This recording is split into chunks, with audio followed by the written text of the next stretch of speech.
The other new information has to do specifically with isolation and quarantine. And as a reminder, when an individual tests positive, they're called a case. A case is isolated. So anyone who is ill, infectious, and poses a risk to others has to be isolated, not quarantined. Isolation is still 10 days from the onset of symptoms or 10 days from the date of the test.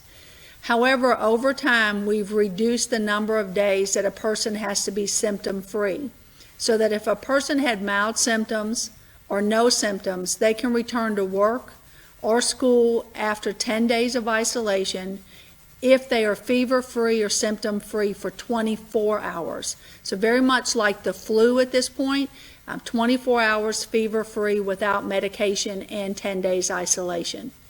For individuals who have had moderate symptoms to more severe symptoms, their isolation period may extend to well over 20 days, so it's important for employers to be prepared for that, for school systems to be prepared for that, and as well as for our community members to be prepared for that. In regards to quarantine, quarantine is still 14 days from the last contact. So for household contacts, that may mean 10 days for the isolation period of the case, plus 14 days for quarantine for the contact.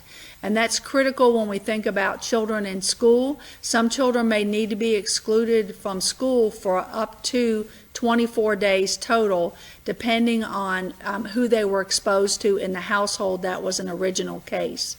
I do anticipate additional clarification and guidance from the state this week, and we'll continue to provide that to the school districts and encourage people to go to Shelby TN Health as well as the Tennessee Department of Health website.